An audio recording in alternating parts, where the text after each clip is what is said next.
What's up, y'all? Okay, we got 20 people on the live. I feel like that's good. Let us get started. Now, listen, before I get started, I got to tell you something. I love entrepreneurs. I love it. I love it so much that y'all, I'm not getting paid for this. I like sharing stuff. Listen, I was at a vending event in Thomas Wilson. Those of you who know Thomas Wilson, they sell some oils. Let me see if you can see. It look a little rough because I've been using it. Y'all, this oil, you see that little peppermint leaves in the bottom? Man, this oil is about that life. He don't even know I'm doing this. Somebody let him know I'm shouting him out. Man, this oil, my God, $10 for this bottle. It's called the Oil and Water Lifestyle. The flavor, the scent is peppermint vanilla infused oil. And y'all, let me tell you something. When I get out the shower, listen, I take some of this, put it in my hand, rub this stuff around my neck, on my, y'all, look. And then it got just a little tingle. And so I like to take a little bit of this sometimes, put it on my finger, and just rub it on my lips, right? Y'all, I had to shout that out because my lips were a little dry. And so I got ready to do the live, and I said, dang, I need something on my lips. And I grabbed his oil. So shout out to the entrepreneurs, all the entrepreneurs up here. Shout out to y'all. Keep doing what you're doing. Feel free to put your business in the comment section, whatever your business is, whatever it is you're selling, type it up. You know, I'm all about that entrepreneur thing. Now, let's get started because hey, Anastasia, Brenda Glassford, Mahogany, Ebony, just shouting out everybody. Y'all, listen, I want to go ahead and get started because I'm not going to take up all night. I know this is evening. We eating dinner, all that great stuff. Boom. Let's talk about fixing our credit. Okay. So my credit was in the low 400s. Lawn Celebrations, LLC. Listen, I might not call them all out right now, but go ahead and post it. You got a company, whatever, post it. I'm going to shout you out, right? Because I never miss an opportunity to hit a plug. Listen, my credit score was in the 400s, okay?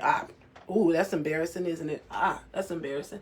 Now, listen, how did my credit score get that low? Let me tell you why. Because often in the Black community, we are not taught the importance of credit. We're told the importance of credit, but we're not taught the importance of credit. And that's very, very different.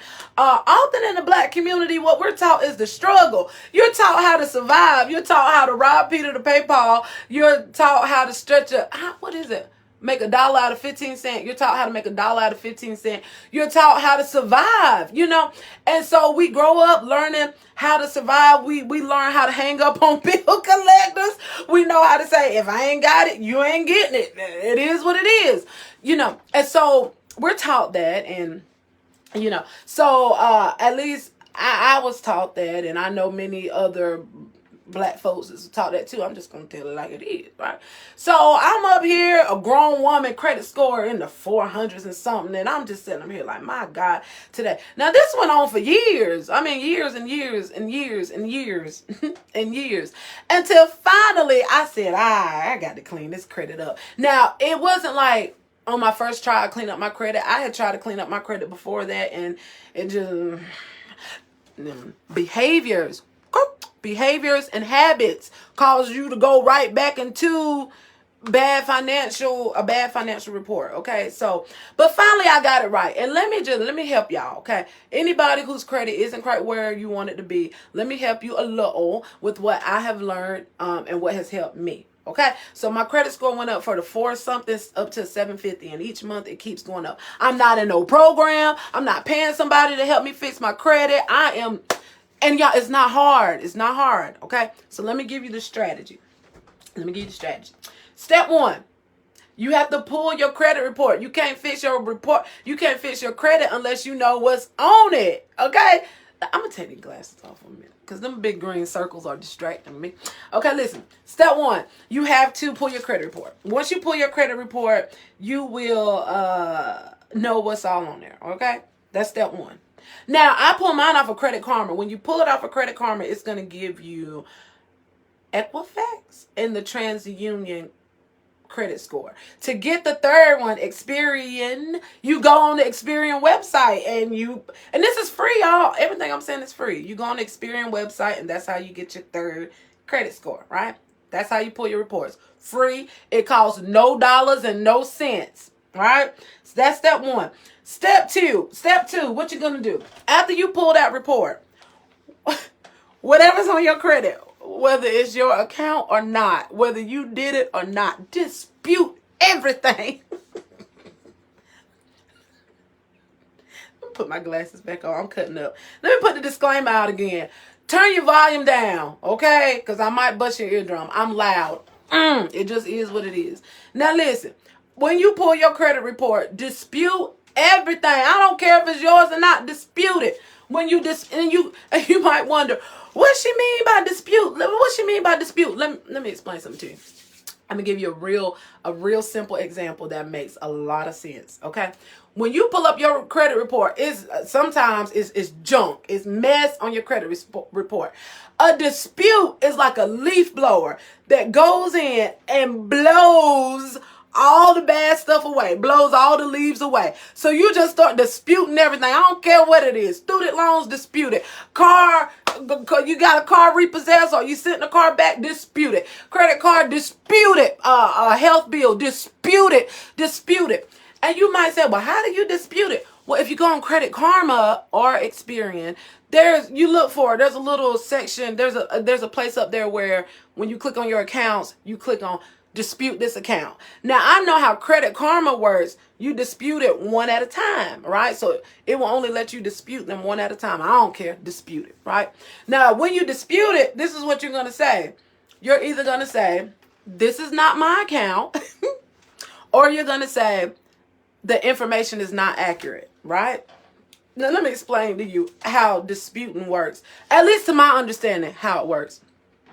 Whatever is on your account, those people have the burden to prove that that's actually your account. And they have to have like a documented paper trail to prove that that's your account and to verify, there it is, to verify that that's your account. They have to keep up with this paper trail.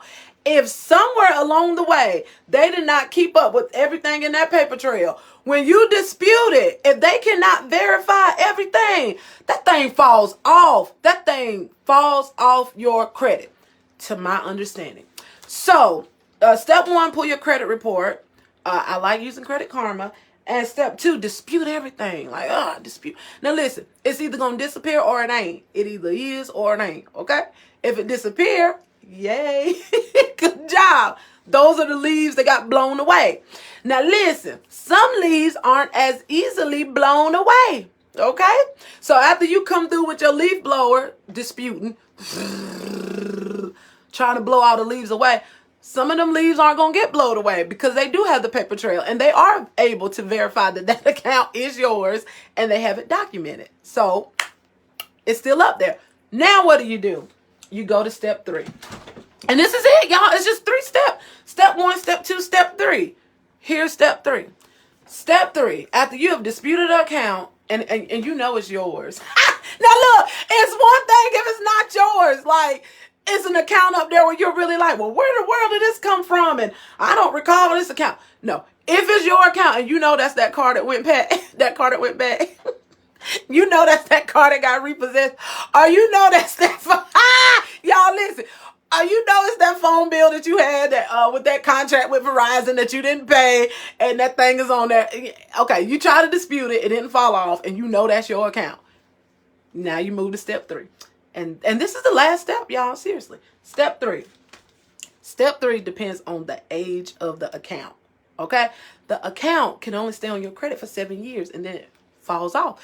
These people know that. They know after 7 years, this thing's going bye-bye. So all they got on you is 7 years of credit jail, right? So your step 3 is going to depend on how far along is this account in that 7-year credit jail, right? So if the account is 3 years old or less, you do not have a lot of negotiation power. You just don't. Because if your account is 3 years or less, they know they got 7 years to hold you in credit jail for this account. So you don't have a lot of negotiation power. So if that account is 3 years old or less, your options really is either just wait until it fall off, meaning pull your time in credit jail, or what you can do is call the people, because when you pull your credit, everything is up there. The name of the people, the phone number, how to reach them. So if it's an account that is 3 years old or less, you call those people and you say, hey, listen, I want to see if I can take care of this account. If you do a lump sum payment, they offer a discount. Usually that's how they do it. So if you're able to do a lump sum payment, do it. It might knock off 20%, 25%, 30% if you're able to do it in a lump sum. If you're not able to do it in a lump sum, you set up monthly payments or whatever you can pay. Let me tell you, one account that I did, I paid that thing off doing $15 a month. I was paying $15 a month towards this thing until I came into some money where I was like, okay, well, let me just pay off the rest, right? And so you set up a monthly payment. Listen, I was gonna do $5 a month. So it's not like you're paying like some great big bill that you can't afford. So it's possible. Now, that's only if the account is 3 years or less. If that account is 4 years old or more, man, you got some power. You hear me? You got some negotiating, bargaining power, because they know that in a couple more years, that thing is gone. And so they're like, they want just any money they can recuperate. They're like, they'll take anything. I promise to God, they'll take anything, because they know in a couple more years, this thing is going to be gone anyway, and they're not going to get nothing. So they're willing. Now you got the power. Now the power is in your court. So let me tell you what I did. The majority of the things on my credit was 4 years or older, meaning I got the power. So let me tell you what I did. So this is what I did. I did not have the money to pay. Let me tell you what was on my credit. I had a bill from Verizon. It was $2,200 something for a contract that I didn't finish out. Whatever. And then I had another bill up there. It was $1,000 bill. I can't even remember what that was for, but I'm pretty sure it was medical, right? It was like a medical bill. And then another one I had, it was like $374. I don't remember what that was either. But those were the main three that was on my credit, right? So I was like, I do not have some $3,000 or something to pay this off, but I want it off my credit now. So what do? Let me tell you what I did. I went and I took out a loan. Now, let me tell you the type of loan I took out. When you have bad credit, you can't take out good loans because the interest rates are, and I'm going to give y'all a chance. I'm going to give y'all a chance to throw y'all questions on there.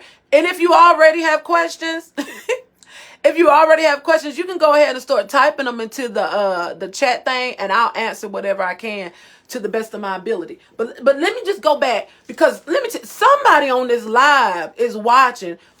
Several of you are on this live watching, and some stuff has been on your credit for so long. You have the power. The power is in your court. You get to call the shots. These people know, man, this mess about to fall off their credit. So anything they offer, we pretty much willing to take, because we're either going to get $0 or we're going to get $50. But we're because they know they're running out of time. You about to get out of credit jail. You about to get out of credit prison. So you got the power. Let me tell you what I did with these accounts where I had the power. I went and I took out a loan. Now listen, the type of loan I took out, they don't report it to your credit. It's one of those loan places where it's like a loan shark, where they got this stupid high interest rate and you're going to be done pay that loan back 3 times over. But I took out that loan knowing, oh no, I'm going to pay this loan back real fast, because I'm focused. I'm taking out this loan intentionally. I know exactly what I'm about to do with this loan. So let me tell you what I did. Remember I told you I owed $2,000. You got the, y'all better say, y'all in the chat type, I got the power. If you have something on your credit that's been on their loan, now look, not student loans. You ain't got the power over student loans.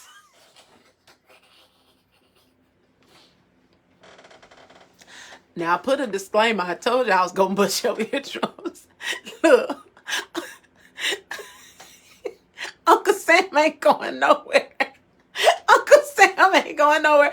That's why when Kev on stage made that video where I think, what was it? Uncle Sam had died in the coffin or something like that.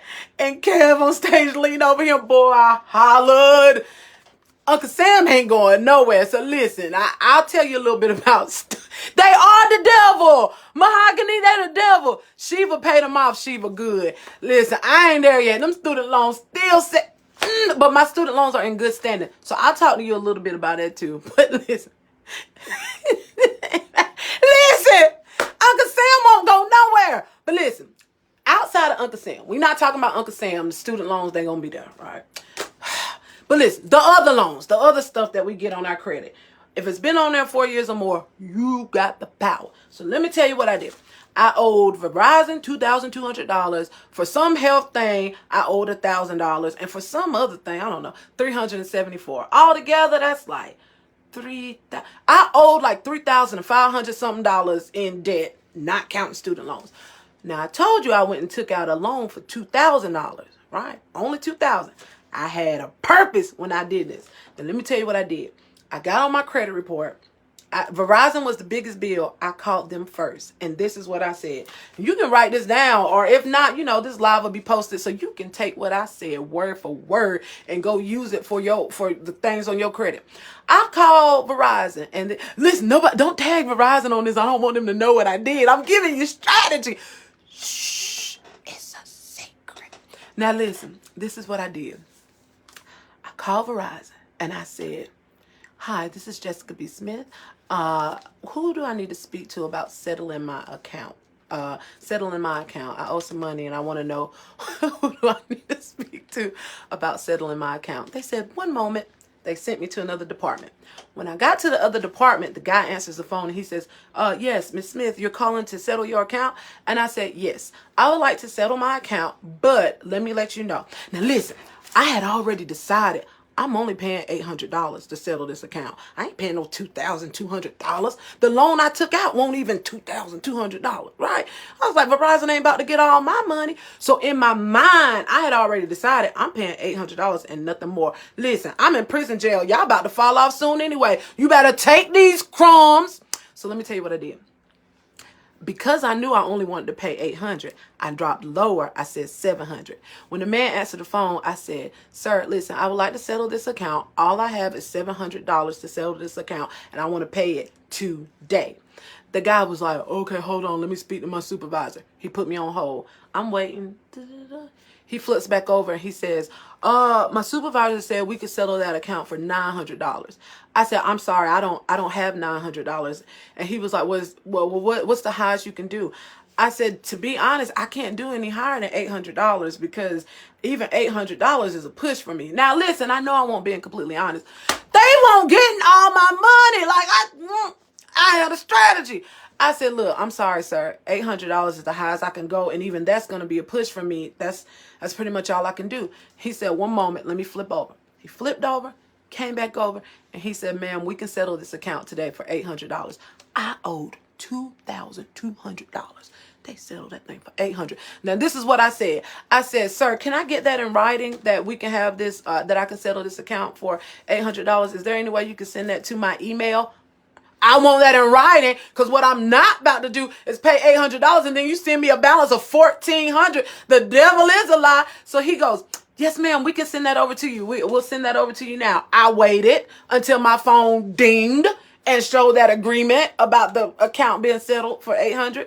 I paid that $800. Boom.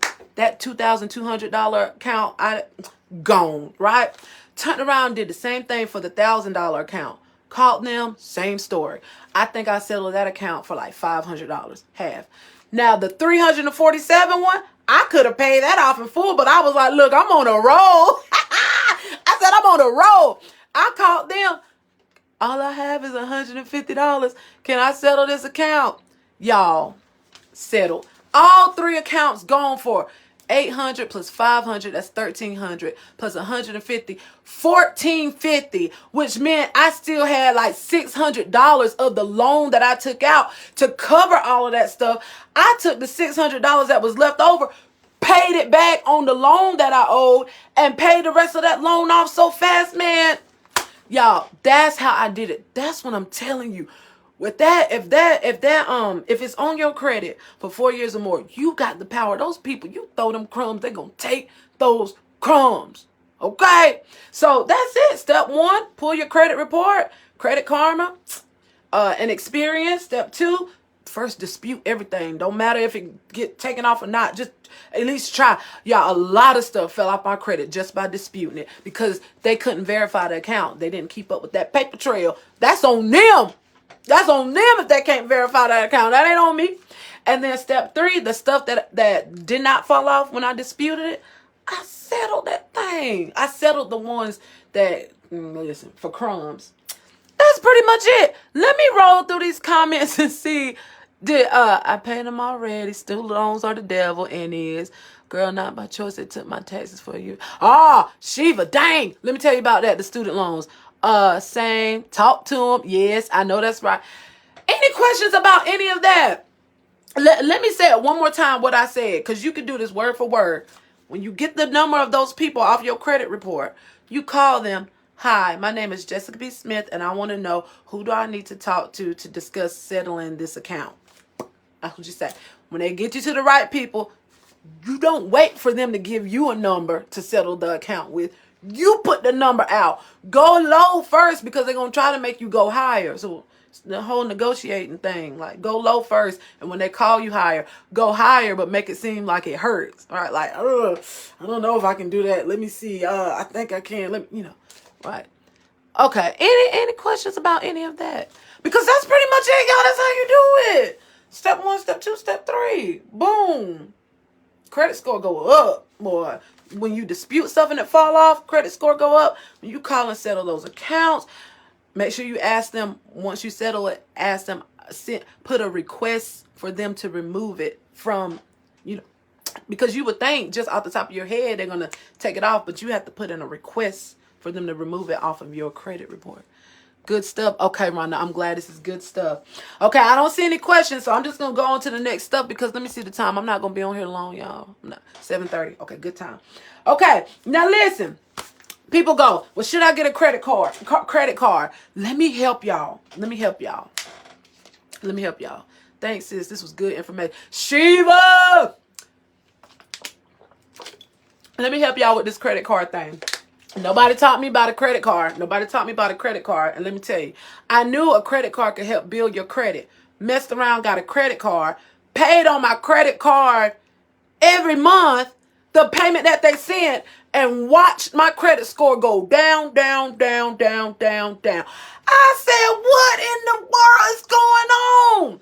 Listen, my people perish for a lack of knowledge.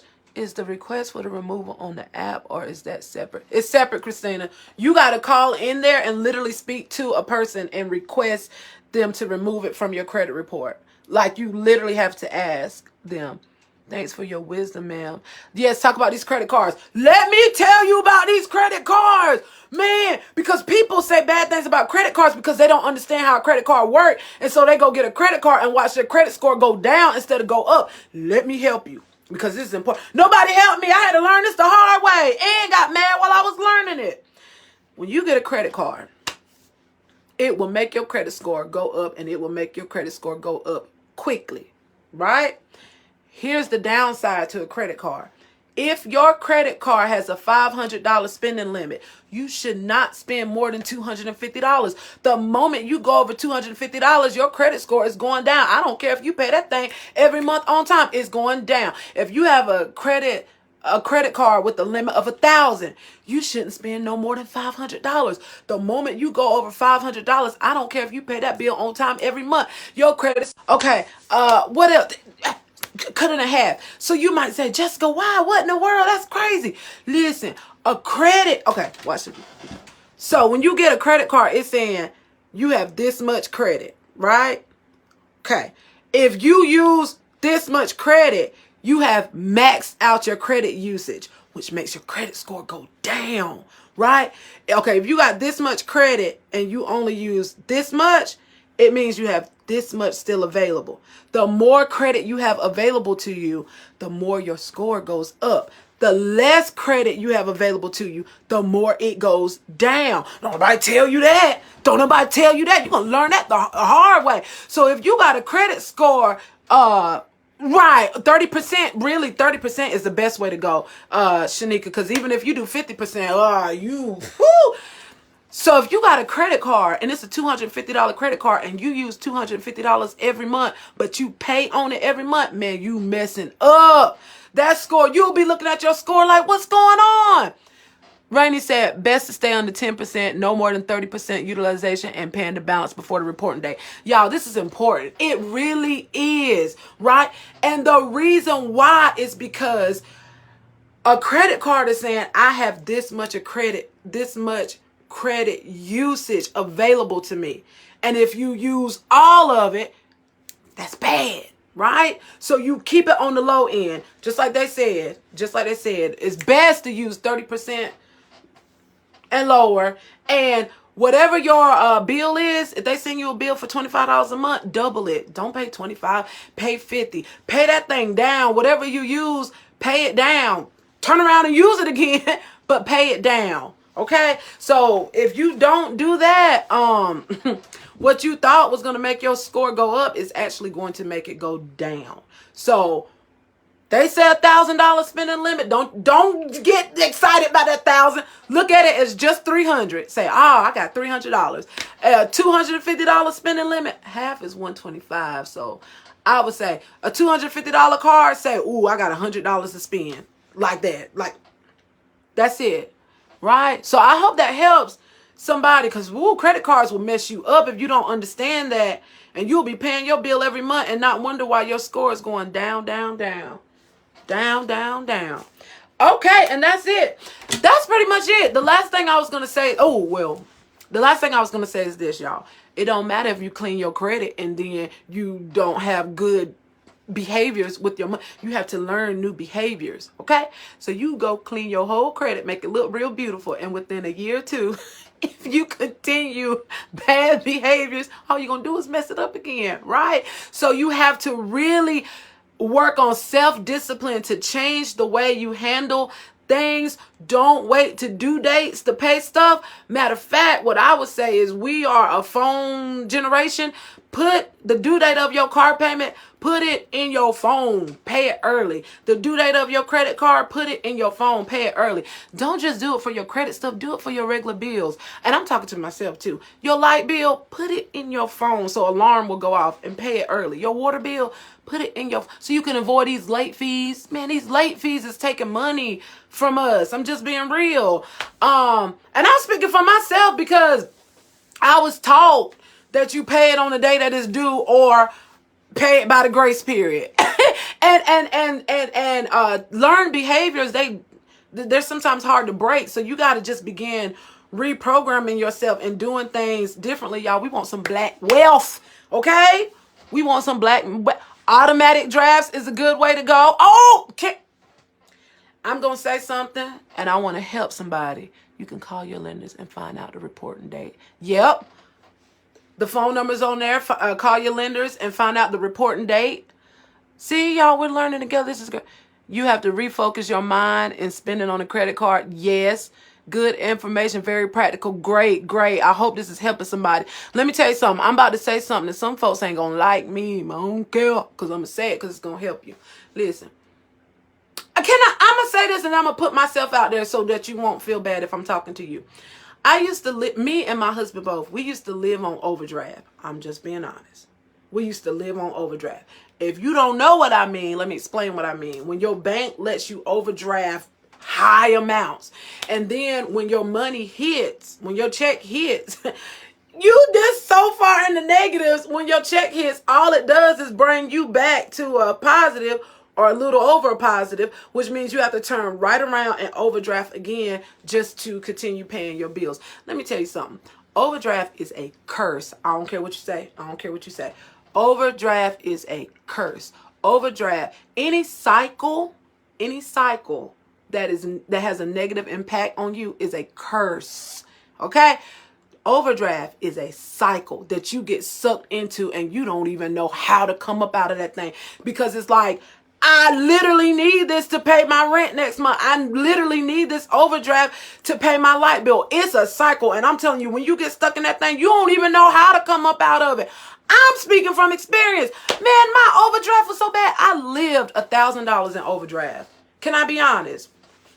I lived $1,000 in overdraft. So every time my check would hit, my check would be like $2,200, right? So my check would hit, my check would really be like $1,200. You know what I'm saying? And it wasn't enough to cover all the bills, all the expenses, groceries, everything we needed. It wasn't enough. I lived in the negatives. But let me tell you something. When one year, I think maybe around income tax or whatever, I got up out of that negatives and I called that bank and I said, take overdraft off my account. Take it off my account. This is a curse. This is from hell. This is not of God. Take this overdraft off my account. And let me tell you something. Overdraft is a crutch that you use to walk on. Cash advance. Yep. And it's horrible for business accounts. Woo, I'm trying to tell you. Overdraft is a crutch that you use. It's what do you call it? Yeah, like when you break your leg, you're walking on crutches. If you live on overdraft, you living on crutches, right? And you got to kick the crutch from under you, and you gonna stumble a little bit. You might even fall on the ground because you're learning how to walk without crutches. You're taking the training wheels off your bicycle. Overdraft is training wheels. I'm telling you, it look bad. You look like a grown-up on a bike with training wheels. You got to take those training wheels off and know, okay, I might fall over on this bike, but I'm gonna get back up again. Give me a minute. I'm gonna get my footing, right? So I'm telling you, if your money has come back from taxes or we get another stimulus check or whatever and you can get out of overdraft, once you get out, call the bank and take it off your account. So now it's not even there anymore. That crutch is gone. And I had to put it out there because if I was living off of overdraft like that and my husband and we was living off of overdraft like that, then I know other people are too. And you got to understand that that's not where God wants you to be, because God says, oh no man, nothing but to love. Okay, that's it. New behaviors, get that overdraft, kick that crutch. If you fall. Get up with bloody knees. You gonna be all right. Yeah, okay. Banks make crazy money every time. Yes, money just because you overdraft. Yes. Okay, so I hope this is great information. Y'all, the information that I just gave on this live is exactly what I did to make my credit score go up almost 300 points, y'all. And this was within like a year and a half. I'll say a year and a half. Within like a year and a half, my credit score went up 300 points. I'm not going to get into stocks and crypto. I ain't even going to get in crypto because I don't understand. I got to study that some more. Marcus, if you still up here, I got to study crypto more because I don't like crypto. Me and crypto, we ain't cool because I lost a lot of money on crypto because I ain't know what I was doing. But listen, I don't want to get in crypto. I don't want to get in stocks, but I do got to do this live again because we were taught that money doesn't grow on trees. Lies. That's a lie. That's a lie. Money do grow on trees. It just don't grow on the trees outside that you can go and pull money off. There are trees that money grow on. The trees just got a different name. Those trees are called the stock tree. It's called the real estate tree. It's called maybe the crypto tree. I don't know, because that crypto tree is broke over. I don't know. Maybe it's not broke over. I don't know. I just didn't have a good experience with crypto, so I ain't feeling it. But money do grow on trees. Those trees just got different names. So I will do another live to tell y'all about some of these trees that money grow on and how you can kind of begin to get your foot in the door. Because again, my people perish for a lack of understanding. A lot of stuff that you don't do and you don't operate in is just because you don't know and you don't understand it. And you just need somebody to break it down to you like real simple light to make it make sense. And then you'll go win. Jessica, a good source to establish credit and have revolving access to funds is getting a personal line of credit. Yes, a personal line of credit with revolving funds. Man, I'm trying to tell you, I got one of those. Yes, and that also helps your score go up, but you gotta already have a good score to get that door to open for you. Come on, trees. Rainy, trees. She said I need to shake a tree. Listen, we're gonna talk about shaking some trees. So we'll do it again. I'll do another live eventually, and it's going to be called the money tree. So you can know these trees that money grow. Money does grow on trees. We were told a lie.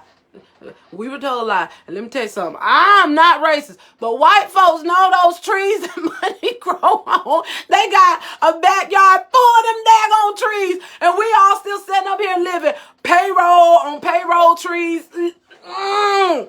A payroll tree ain't good.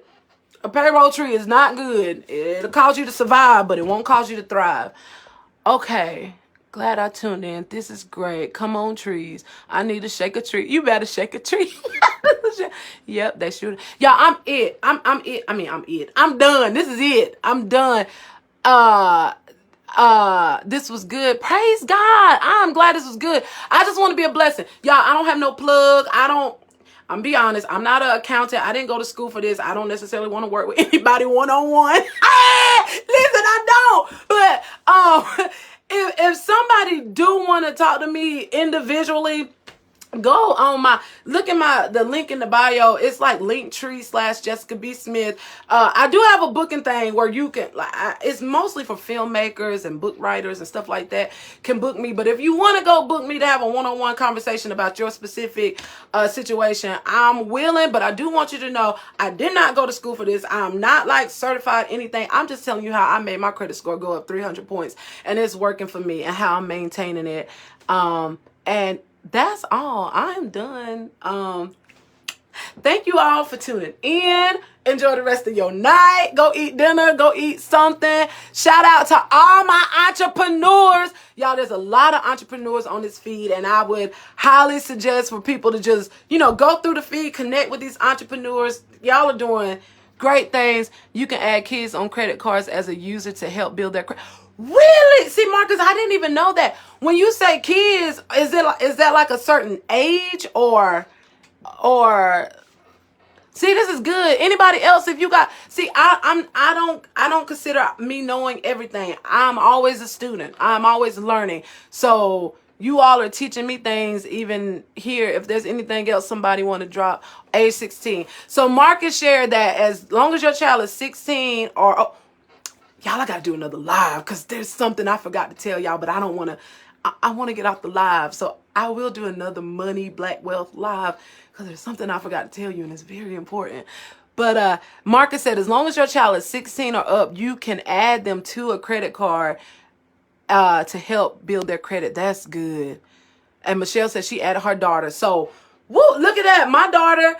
See, I didn't even know that. And that's something I learned. I can add Kanaya to mine to help her go ahead and build her credit.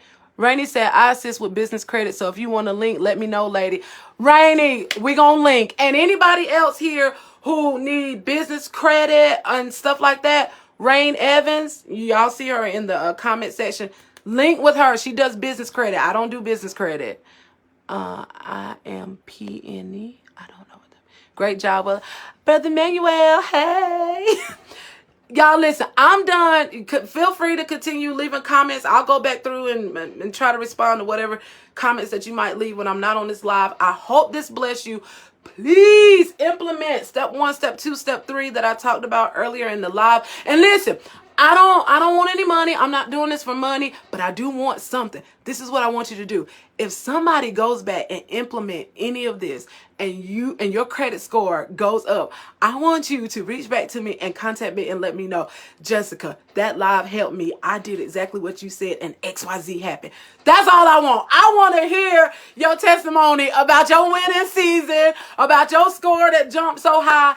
If you are one of those people who you got stuck in the cycle of overdraft and you kick your crutch and you get off overdraft and you're falling, but you get back up and everything, and now you feel like you're in a better place than ever because now when your money hit, you actually get all of your money. Hit me up and let me know. Say, Jessica, I was one of the ones you were talking about.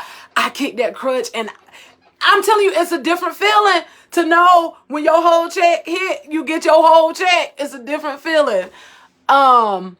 Okay, thanks for the information. Good advice. Maxine said, I'm disputing as we speak. Maxine, dispute everything. If they can't prove it, they better prove it. If they want that to stay on your account, it's the burden is on them to prove that that's your account. If they can't prove it, oh well, bye debt. Love the energy, sis. Maisha, always. You know how it is. Y'all, I'm done. I really want to get off before 8. I really want to get off before 8. God bless you all. And I'm just going to say like a really quick prayer, and I'm just going to close out. Father God, I thank you for everybody who joined on this live. I thank you for using me to impart wisdom and information, just stuff that I've learned along the way. And God, I thank you for everything that you're doing. I believe that 2022 is our year. It's our year of manifestation. It's our year of increase. It's our year of open doors. And I pray over everybody who came on this live, even those who didn't come on the live, but they wanted to, and even those who aren't on the live, but they're going to watch it later. This prayer is for them to increase them greatly, Lord. Every stronghold that's been on their finances, everything that has been holding them back from getting a home, getting a business loan, getting a personal loan, getting a car, or just being able to have full access to the money the way they want to. I release it now in the name of Jesus. And I thank you for the testimonies that are going to come flooding in, not because of me, God, but because of you. And so we give you the glory and honor. In Jesus' name we pray. Amen.